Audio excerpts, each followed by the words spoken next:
In this short clip we should look at some of Jan Vermeer's different techniques with light and colour. In 1660, at the age of 28, Vermeer painted The Glass of Wine, with its brilliant, if fairly traditional, painstaking finish. The girl's beautiful dress with its gold braiding, the intricate design of the table rug, the Spanish chair with an early mandolin resting on it, and the wonderful stained glass window, all show exceptional skill, but one which was not uncommon in the booming art world of the Dutch Republic. Traditional 17th century paintings were also expected to have a symbolic message. In this case it is love, courtship, but with moderation. Now compare that rather formal style with the paintings The Girl with the Red Hat and The Girl with the Flute, finished 10 years later. Clearly they are both of the same girl, with the same tapestry in the background and the same Spanish chair. The unusual feature of both paintings are the hats, neither of which is recognised as Dutch fashion at the time. The red hat is clearly seen to be decorated with feathers, the other is an Eastern, possibly Chinese fashion. Who knows, perhaps they are both artist props.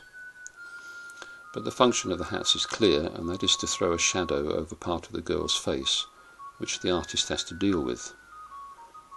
In the more complete girl with the red hat, part of her face is lit up from the right side by light from a window, and enhanced by her brilliant white cravat. The lower left side shows a rosy tint reflected from the underneath of her hat, whilst the forehead under the brim actually has a green tinge, green being complementary to red. There are also bright points of reflected light, her earring, her open mouth suggesting moistness, and just a tiny dab of turquoise in her eye. Her blue shawl is probably another prop rather than clothing, and here again Vermeer has used simple strokes of yellow to create the impression of a sheen to the cloth. But it is the brightness of the flame red hat which stands out from the other colours, and its suggestion of delicate feathering is beautifully done. It is this bold touch with colours that led 19th century Impressionist painters to view some of Vermeer's works as forerunners to their own style.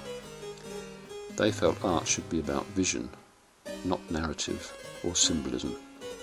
The girl with the flute unfortunately is in poor condition and has suffered at the hands of poor restorers, but Vermeer's lightness of touch can still be seen in the pattern on the jacket and the fur trimming round the sleeves and the front.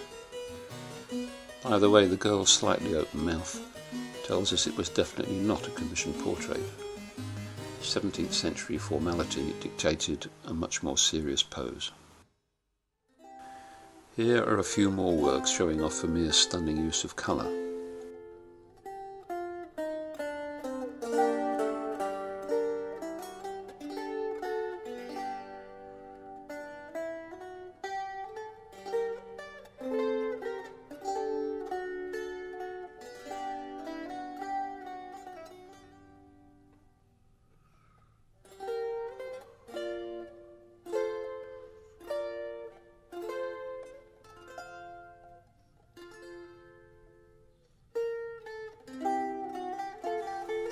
Finally, we'll take a look at the world-famous Girl with a Pearl Earring. For a 17th century Dutch observer, the blue headdress would have been sensational.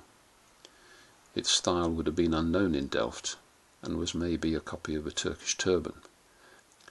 But it would have been the intense blue which caught the eye. Ultramarine made from crushed lapis lazuli was very expensive and scarcely ever used. For Vermeer, however, the intensity of the colour was irresistible, and he used it in many paintings. Perhaps the expense explains why his output was so small. Looking at the face, we can see the same delicate highlights in the eyes, the dropped pearl earring, and around the open mouth.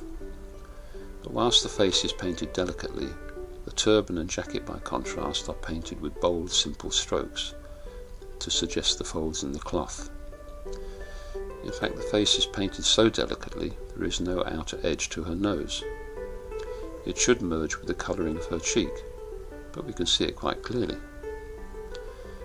As usual, modern experts call in a camera obscura to explain how Vermeer did this, but for a painter who spent all his days studying the effects of light, Vermeer knew that if you paint a thin line in a slightly lighter colour, the human eye will construct the edge of a shape on its own.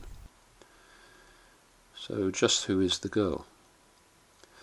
Vermeer never tells us his subjects' names, but despite the plot of the 2003 film with Scarlett Johansson, it is much more likely the subject is Vermeer's 13-year-old daughter, Maria, dressing up for her father.